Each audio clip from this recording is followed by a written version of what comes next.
admit I used to be envious of people who didn't input as much effort as I did, and they would get all the glory. I showed up, I did, I was drained, I was exhausted, and somehow I wasn't getting the credit that I deserved. I was not appreciated, and I felt that I should have been. How is that possible that I'm so drained all the time and I still don't get to the places that I want? Now, I will add a small secret. It was definitely making me resentful, not towards only the boss or even co-workers sometimes, but definitely towards life. I felt that I was drained and I was like, how is it possible? Like, I'm supposed to be getting somewhere. And the thing is that it's not that I was not doing enough, it's just I was doing too much to sometimes wrong direction. And that's why I started asking myself, how is that possible? What makes some people succeed without being so busy and drained, and some people fail or not getting to what they want or the results they want while doing a lot? And here I will break down to you how people pleasing will not just burn you completely down, but will leave you drained and without the results that you think you deserve. Definitely how to start stopping it. Now, a huge myth, a huge misconception is people think people pleasing, it means that you're nice and you're smiling, you're kind. And actually, it's not. A lot of people pleasing comes with a lot of anguish and anger and determination, and we don't even notice that's actually our behavior is people pleasing because it doesn't seem so pleasing. We're actually raw. So how does it work? Number one, people pleasing is a fear dressed up as generosity to do extras for other people, mainly because of fear of rejection. Simple, isn't it? Makes sense, I hope. Let me explain if it doesn't. If you will lose approval of this person, you might be rejected. You might be rejected, you're gonna lose some stuff. We're gonna talk about those stuff later on. If you will not show him how great you are and that you can, then you might be rejected and you will lose this pre-approval. Fear of rejection, fear of needing the approval, fear of proving yourself, fear of being not good enough, and you are trying to prove to them and to yourself that you are worthy of their acceptance. That's mainly what it is, whether it is on your conscious level already or whether it is inside. You are pleasing people not because you want to, but because deep inside you're definitely afraid to lose them and to seem difficult and then to lose them. So when you are, by trying to please them and to give them those extras, trying to manage their emotions, and eventually you will be drained and left with nothing because you gave all your extras away by trying to prove how worthy you are of whatever the result that you want to get. When was the last time you said yes and immediately you felt heaviness and burden already, even before you started doing it? It's usually accompanies with, yeah, irony is, oh, and that's gonna hurt, is that the more you're trying to bend backwards and to do splits in the air to make things happen, majority of the time people will not even notice that, and they will not appreciate it and might expect it again the next time. Now, the emotional debt is gonna start building up. You're gonna start feeling this burden, this drainage, and the resentment is gonna start being building up because they will not see you're doing those juggling things in there. They don't see it. You feel it, but they cannot. I work with many people on building boundaries, but one of the most difficult one is setting it with clients because we do have a real fear of rejection or someone will leaving us, because it does manifest in money eventually, and losing a client is a general one of the biggest fear that we can experience because there are so many consequences that can come out of it. I worked one with a founder who was just giving, and yeah, it was very difficult for him to put the boundaries. on a little bit because he was not sure even how to do it. And within a year, he got to the point of drainage and he started being very angry to the point of wanting to shut his company completely down because he didn't know how to communicate with his clients in the way that he was not afraid to lose them. He was even thinking about going back to being to being employee because it was so difficult to manage this communication, and he lost a big client, and then he was really fearing for the company's future. So how do we do that? What do we do? First of all, we start by behaving as connected to ourselves and understanding that those boundaries are needed, and we do not want to be people pleasers, just to say it to ourselves. Now, how do we build this relationship with ourselves without fearing the rejection? There are many stages that we can take, but one of them is just understanding that pleasing a client, that pleasing your partner, that pleasing another person will not necessarily bring you to the results that you want. And sometimes actually saying what you need and your boundaries will.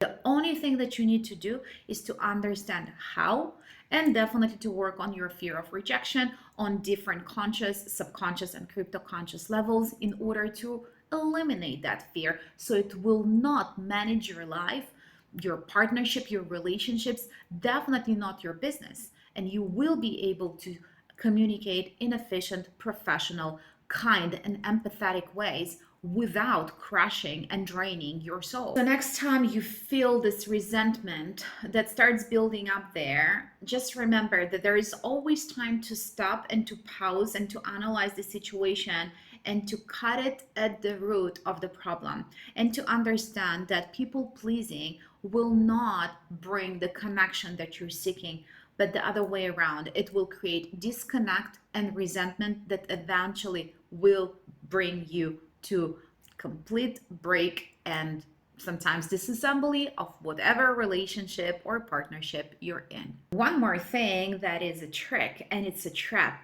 is that you believe that you are the reliable one. Then what will happen if you will not be able to deliver? Now, the thing is that there is a difference between deliver and deliver right now, yesterday, within seconds, and that need to prove that you can is definitely also the one that manifests in absolute everything that you do. Of course I can.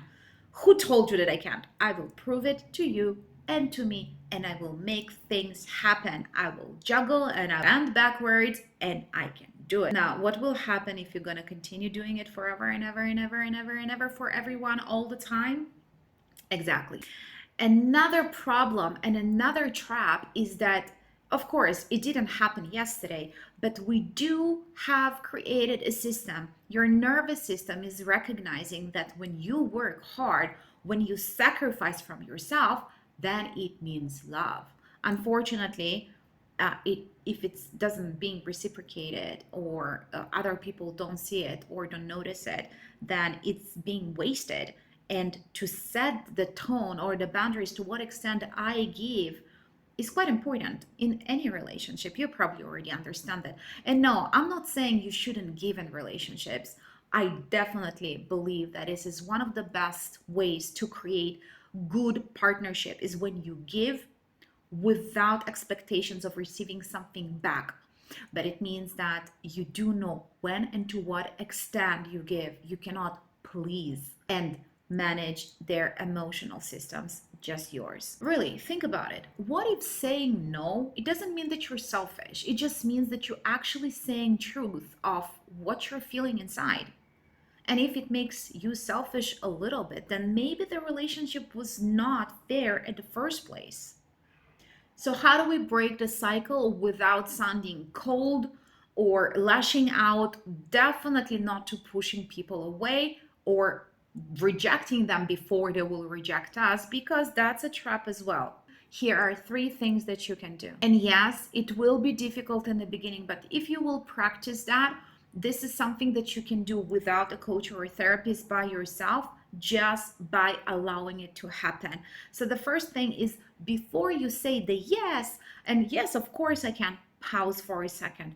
Difficult, I know, But because you've been saying it sometimes without thinking, your body has no time to respond. So by saying, let me think about it, you listen and feel it in your body. You will feel if it's tightened and you really want to say, no, or you're going to be like, I'm going to make it happen.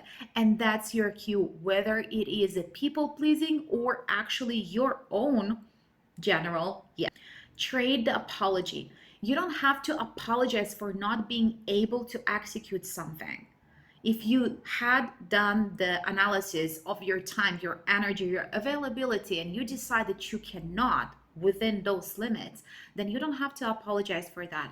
But you have to give clarity. So instead of saying, sorry, I cannot make it, you can definitely say, I'm not available at this time. How about such and such? You're not just giving the clarity, you're giving a possible solution without feeling that you've done something wrong, because you haven't. And the third one about managing other people's emotions. This is the most difficult one to accept, and I know it. For people who are new to my channel, or the whole thing of understanding how brain and behavior and cognitive connection works, it's going to be a very difficult one, maybe. If not, I'm happy that you're following me. Is that we are not here to manage other people's emotions. Their disappointment for a second of something doesn't mean that I need to be responsible. The fact that I cannot make it to the meeting and those people are disappointed doesn't mean that it is my emotional responsibility. And again, we do need to set those boundaries in advance. So them being disappointed at something just means that they met a certain boundary. The key here is, of course, to set those boundaries in advance, because if they're just gonna hit a no from you, they will be confused and not understanding what's happening. So this is your guys' responsibility of setting those boundaries, protecting them, communicating them, and having it a part of your conversation all the time in any relationship you are. Now, what happens when you actually start setting the tone without people pleasing? No, you're not becoming cold. No, you're not becoming rigid. You just become calmer. You become clear in your communication, and you actually become dependable, because people know exactly what they will get, and they know exactly how to get it in the fastest way without all the chaos around it, because you know what you can deliver, when, how, and you will communicate it in the most efficient way. And yes, you might lose a few people who were abusing you. And yes, I will use this word, as the one who couldn't put those boundaries, as the people pleaser. Of course, they lose the biggest people pleaser they had, and they might not be happy about that. But trust me, you're gonna gain so much more energy and time, and actually will be happier with people that, well, all the rest, all the right ones that understand how to actually be around you without abusing your energy and time. You don't burn out from perfectionism and caring too much. You burned out because you don't care about things that matter to you, and setting the tone of those things will make you stop burning for everyone else. And instead of caring about things and being passionate about them, right now you're the caregiver and their passion is just fired at burning you down. So we want to switch it. Hope it landed. Follow me for more conversations about how to lead, how to love, how to live in happy relationships with yourself, with your surrounding, in your businesses. Hope it was helpful.